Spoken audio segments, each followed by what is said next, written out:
Okay. How many of us here would like to live beyond the age of 80? More than 80 years old, you want to be older than that. Thank you very much. Now, I'd like you to imagine right now you are 85 or more. Anyone really 85 and above here? No, right? Okay, just to be sure. Now, imagine right now you're 85, okay? Put yourself into that space, you're 85. Okay. Now I'd like you to turn around and look at just two people. Say hi, hello, you're 85. Turn to the left or right or behind or in front. Just say hi, you're 85. Hi, I'm 85. Great. Now, one of the three of you has Alzheimer's disease. Okay, you're laughing. You're thinking it's not me, right? No. Okay. Then you're a caregiver. You see, the thing about Alzheimer's disease and dementia is that once you're above 85, it's 1 in 3. In Singapore, for 60 years old and above, that's 1 in 10. That's the statistic that we don't like. But that's, if we are lucky enough to live long enough, our brain seems to be having this destiny called dementia. Like it or not. And if you don't like it, you're a caregiver. What if today I tell you, look, that you right now, as a nutritionist and dietitian, you can do your part to prevent this. Not only for yourself, but for your older people, your loved ones, and others that you serve professionally. What if I also tell you today that AI is going to help you? Would you want to do that? Yes? Great, let's dive right into it. Okay. Are we done? Are we? Oh, 1 minute. Okay. All right. Maybe I should go to like point 2 then. It's going to show you. Okay. The Lancet Commission, if you have heard of this organization, has found that lifestyle risk factors account for 45% of the risk of getting dementia. That means you and I today are able to change our brain's destiny 45% of the time. No guarantee you won't get dementia, no guarantee I won't. We know there are risk factors like age, 50 and above. Right? I told you already, 85 and above, 1 in 3, right? But age 50 and above, you start to have brain pathology, neurodegeneration. The other one is the gene. It's called the APOE or the APOE4 gene. If you get that from your parents or your grandparents, I'm sorry, but there's still things you could do, even if you get that. And I'm going to come to that in my slides. Now, these are things you cannot control, but things like exercise, nutrition, that all of you are familiar with, diet management. How about weight management? How about chronic disease such as diabetes, cardiovascular illness, cholesterol management, through dietetics and nutritional management? You can control these, right? Now, how about your loved ones? I know you must have spoken to them and say, no, I don't want to stop drinking. No, I don't want to stop smoking, right? Motivation is the problem. Thank you very much. So here we are today. 3 points I'd like to talk with you about. The first one, how AI is already helping us to detect, not detect dementia, yes, AI is already detecting dementia, but detect risk for dementia. People who are non-demented, but at risk. If you're concerned about your older folks at home, this is where you want to listen. Number 2, how AI in precision nutrition. You must have heard of precision medicine, but right now, this field is growing called precision nutrition. Some of you might have heard about it already, right? It's actually shaping the field for brain health. And thirdly, this is my favorite. I'm a psychologist, right? I like to deal with motivation. I like to deal with people who come in and say, I am Maya. I don't want or I don't want. Yes, that's my favorite client. Those who decided you want already, don't come to me. No need. Those who decided you don't want already, also don't come to me. Because I can't help you. But those I'm not sure are also my favorite clients. Number 3, AI is able to help people like me, to help people like you, nutritionists and clinical dietitians, motivate. Maybe I'll run out of job, who knows, but let's see. What's the next slide? Oops, press wrongly. So I was talking about Lancet Commission.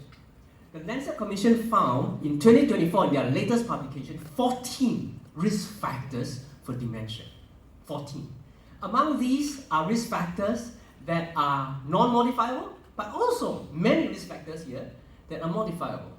Here are the ones that are modifiable, and I just have it kind of made big here. So look at things like hearing loss, high LDL cholesterol. You don't need me to explain what that is, right? Traumatic brain injury, depression, physical inactivity, diabetes, smoking, hypertension, obesity, excessive alcohol. These are modifiable by daily behavioral management, right? You must have heard of that. Okay? Now, we also know it's very hard to get someone who has been smoking for years to change. We also know it's very difficult to get somebody who has been drinking for years, wantonly, to say, give it up. Right? But look, if we do all these, okay, including the social aspect in late life, we could actually potentially modify 45%.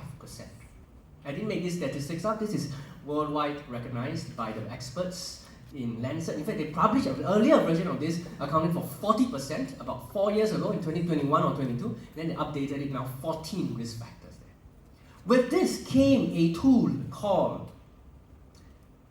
the CADE, Cardiovascular Aging and Incidence of Dementia Risk Score.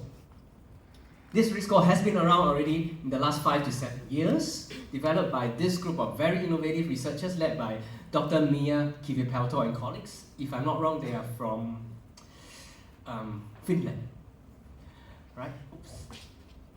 Risk factors like age, education, sex, blood pressure, and so on could be inputted into this risk calculator, and out comes a score. And then you can put a score on a continuum from 0 to 15, and the higher the score, the higher the risk. That's already available. Don't need AI for that, right? But in fact, you can find this on the internet now. If you just Google right now, you can find KD Dementia Risk Score. There's so many different versions. Look at few Excel version and database version and so on. You can find this. The thing is this though. What has this got to do with nutrition? Lots, right? You already know that. I keep pressing the wrong. You already know that blood pressure is affected by nutrition. Yes? You already know that BMI is lots of it, the weight part is affected by nutrition, right? Not height. Total cholesterol, certainly. Physical activity, certainly. Vascular management, right? What could AI do with this? What AI could do is to consider all these factors while you are still non-demented. Put in all these numbers, continue to put in these numbers every month, every 2 months, every 6 months. You get longitudinal data. Not for research purpose, but for yourself. So the app captures this when you put it in. Better still, have the app sync up or link up with Health Hub, Healthy 365. Whatever new app that HPV will develop and get all of us to use. Healthier SG, next version. Now, can you see the power of AI now? In fact, some of these things could be calculated by wearables, right? You put something on your bed, Apple Watch. How many of you have Apple Watch here?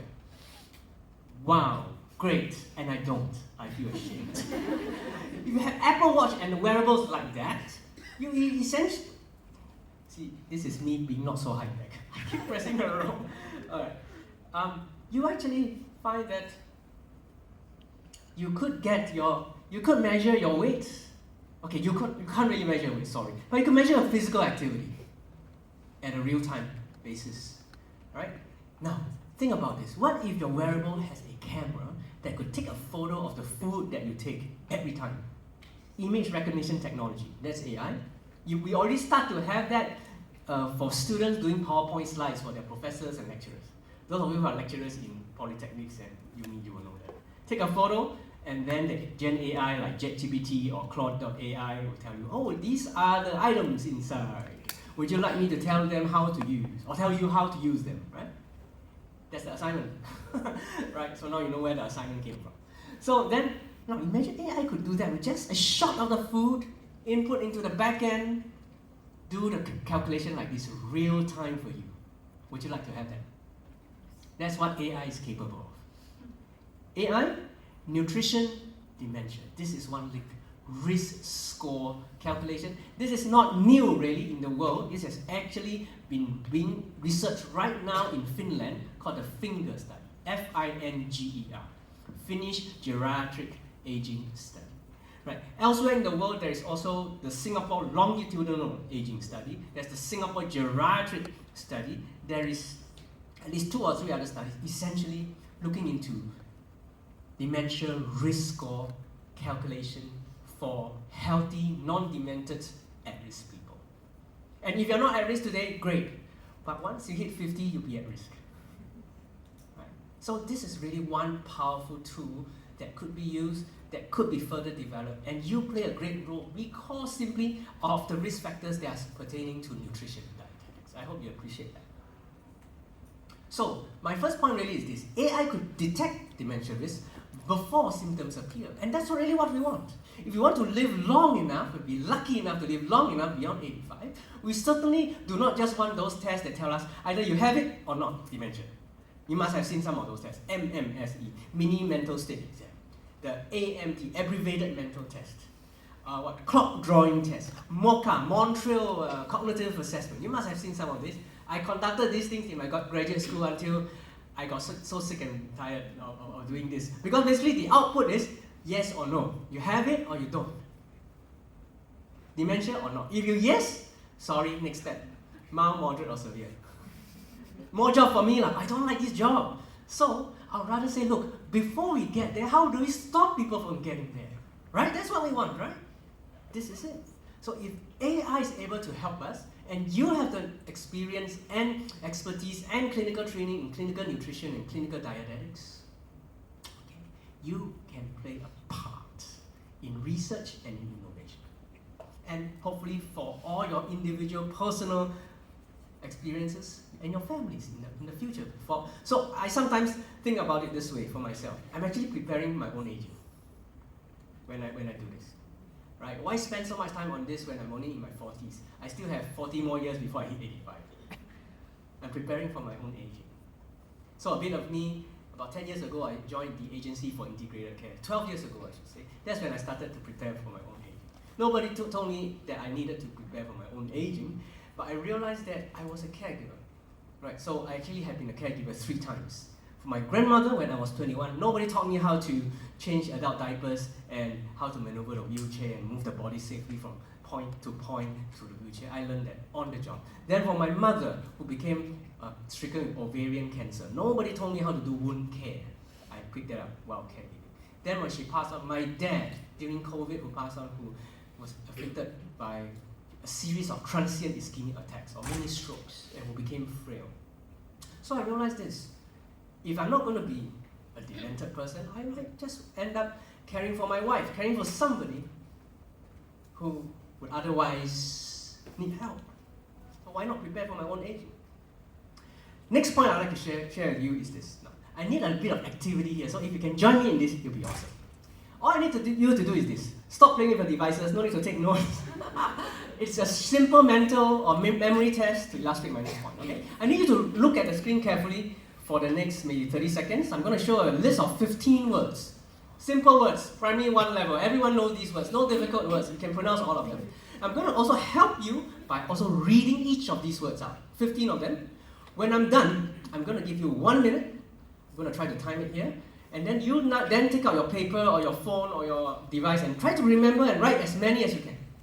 Let's see what's the highest score, okay? 15 words, are you ready? 15 words. Yeah, you can hold on to your phone first, but please don't play with it. Don't get distracted. You don't want to show that you already have dementia. Right? Don't worry, I'm not here to diagnose you, by the way. Even if you get 0, no judgment. Okay? Alright, are you ready? Yes? Here we go. Sour, honey, bitter, heart, tooth, nice, sugar, chocolate, taste, tart, candy, soda, good, cake, pie. You have 1 minute.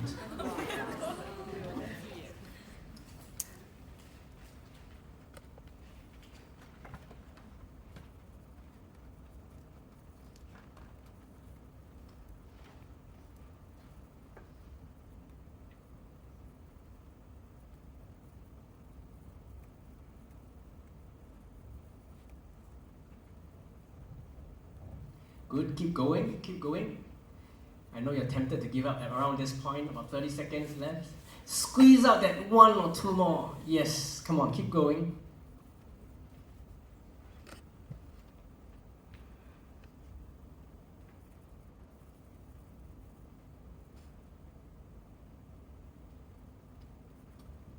About 15 seconds.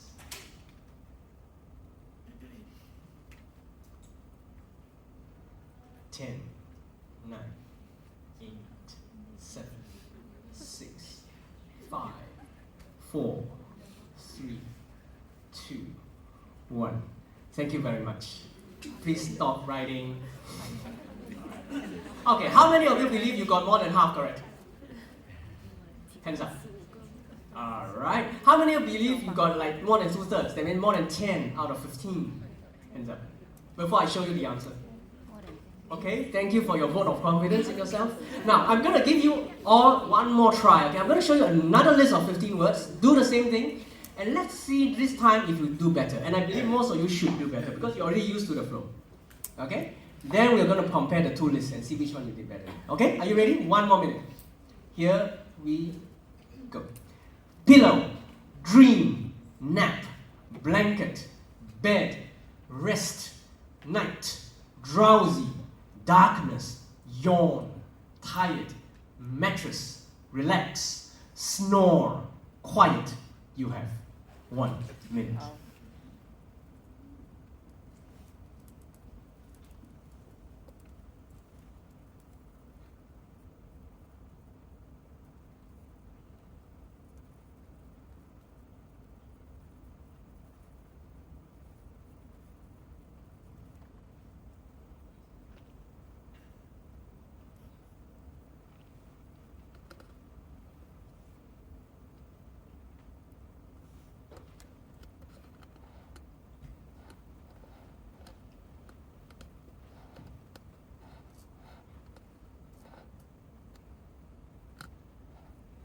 Half a minute.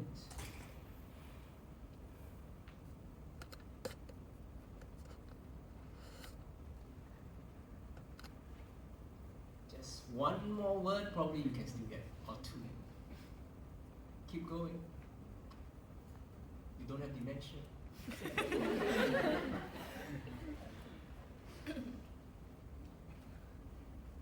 10, 9, 8, 7, 6, 5, 4, 3, 2, 1. Thank you very much. Alright, I hope you really believe that you do better in the second list. Okay, let's see now. Ta-da! Give yourself a mark. First list on the left and second list on the right.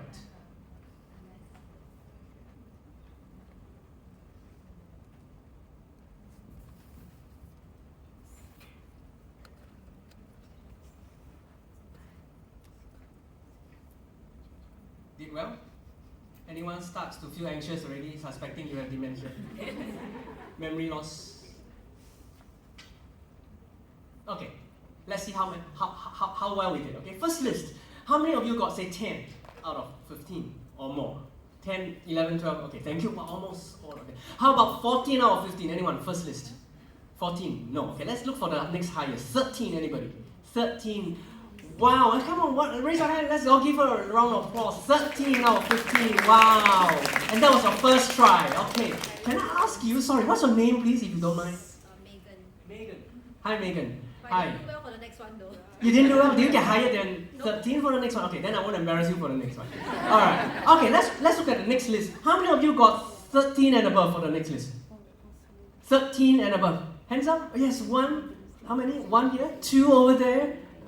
Okay, 2. How about 14? Between the two of you now. Let's see who got the highest score. 14? 14, 14, 14, 14. No. Okay, let's have your names here. What's your name, please? Vivian. Thank you for joining in. What's your name, please? Gladys. We are all from Kutepa Hospital. Alright, let's give a clap for Gladys and for... Right, name. Sorry again. Megan. Vivian. Okay, alright, sorry. I may have dementia, hearing loss. Alright, thank you. And I hear that you're from KTPH. Well done. I really hope more of your colleagues join. Now, The thing is this, what I'm really curious about is this. Did any of you have the word sweet on the first list? Hands up, you have sweet. Wow, almost all, thank you. And on the second list, hands up if you have the word sleep. Thank you very much, thank you very much. Right, so you just realized something, right? I made you do something that you didn't ask to do. What I've just done is classical false memory planting. Yeah, psychologists are not really trained in that. But what I want to share with you is this. Please don't try to plant false memories and, after this, okay, in other people. What I want to share with you is this. Poor nutrition has to do with cognitive impairment, memory impairment. Poor nutrition has to do with the higher likelihood or higher vulnerability to false memories. That's I think something that we can take home. If you want to be sure of those words, not just words in the future for any object, we want to make sure that we have great nutrition so that, right, we really could remember the things for what they are, for what their description or what their characteristics is, and we can keep ourselves away from what we call wrong information, misleading information, things that sound like it is or seem like it is, but it's not really it. So what could we take home from here? I mean, research has found that our brain rely on nutrients such as omega-3, flavonoids, B vitamins, and I'm sure you can name more, to maintain memory and cognitive processing. So nutritional deficits or deficiencies like low B12, choline, polyphenols can accelerate false memory formation and cognitive errors. Now, wouldn't it be awesome if technology could help detect in real time, okay, what are our various, what we call memory captures or data points, important things. Let's say to us, to a typical older person who might have memory loss or memory issues, one of the most important things to safety is to know how to get home safely, right? Right? What if AI can help chart that ahead of time? How to get home safely? What if AI can say, look, before a person is demented, for non-demented at-risk person, just because you wear that watch with a location gyrometer or location meter there, then it can actually track how you move, how quickly you move, right? And where you move, because there's a GPS in there as well, right? And track that over days, weeks, months, such that by the time you are diagnosed with MCI, let's say, non-cognitive impairment, this thing helps you. Turn left, okay. Go slower, stop, turn right. Right? While walking, not the driving. Right? Wouldn't that be awesome? Now, then how does nutrition play a part? Nutrition play a part in the idea that before all this that can happen, when a person is at risk, these things actually affect that in the brain.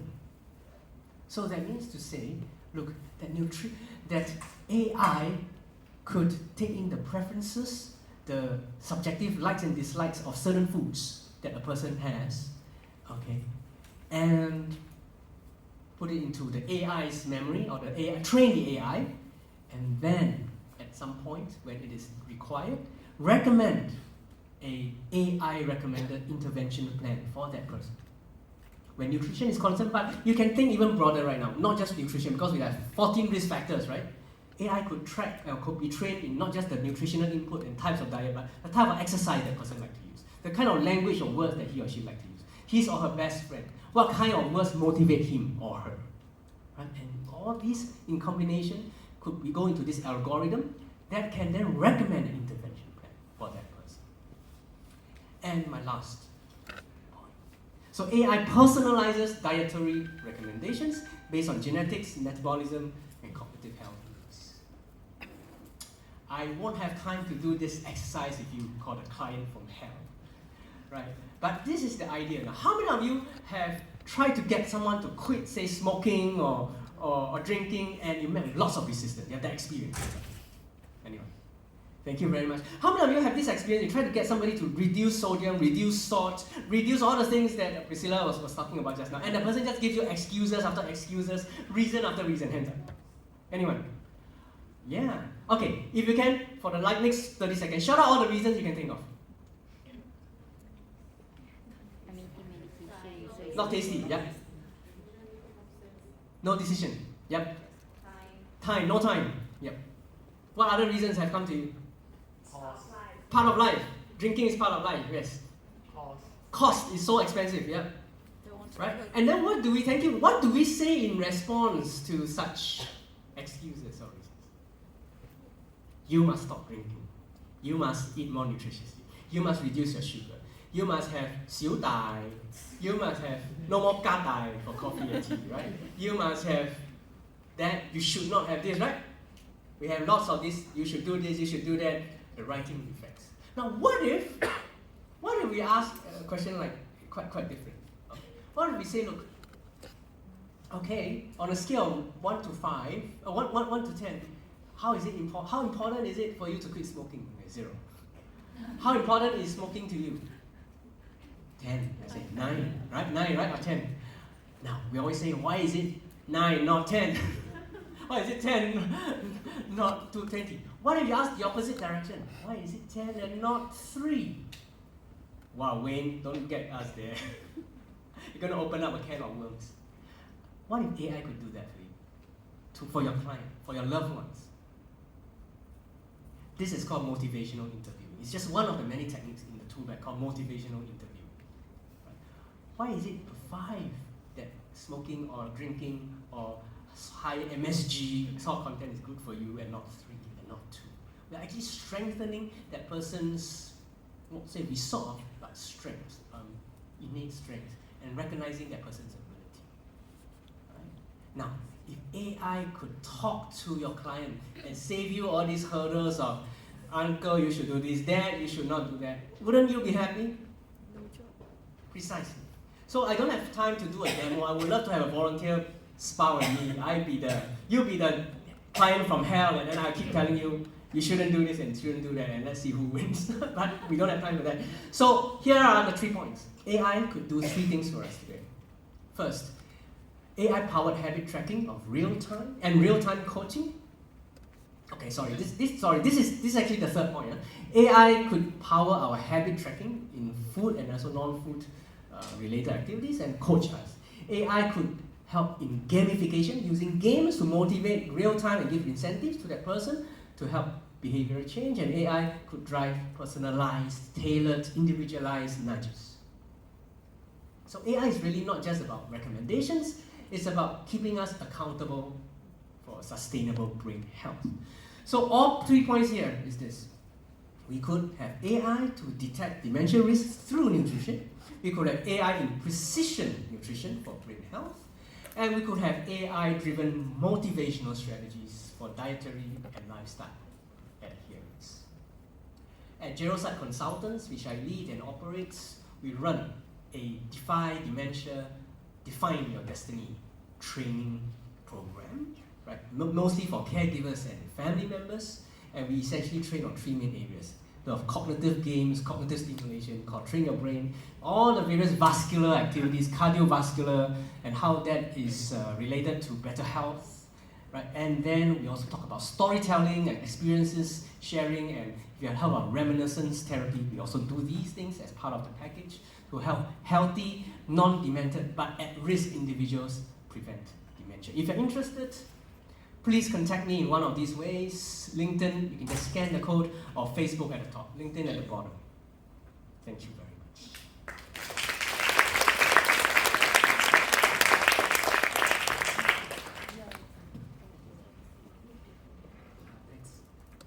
Thanks, Dr. Wayne. And we just have time for maybe just one quick question from the audience.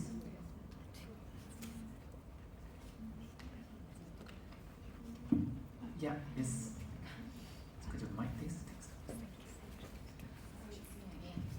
Yeah, just a quick question. So, yeah, we see AI is very powerful. Do you already have one AI tool that have all 3 in one package? Yes. Short answer. That I can download. Oh, we are developing, but even when we are developed, cannot download. It will come in a form of, okay, I can't name names, I can't name how we're doing it because of commercial reasons, But I can tell you, in collaboration, we are developing a humanoid, a human-like robot.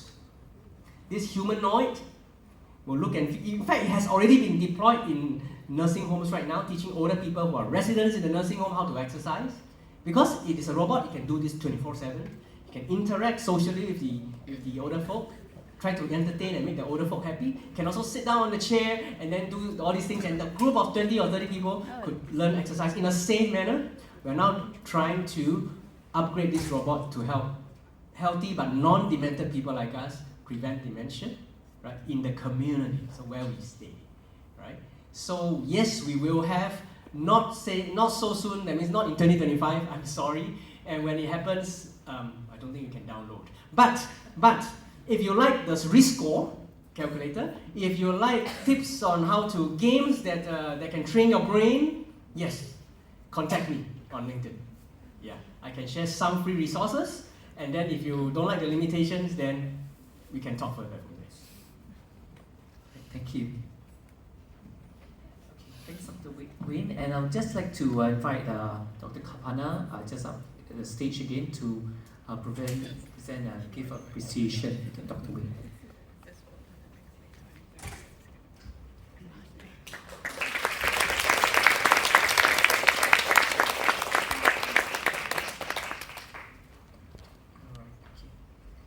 Okay, so in interest of time, we'll just move on to the next presentation. So there's been a quick, there's been a slight change in the order of the program. So we'll have Dr. Jeremy just to come up to talk about microbiome. And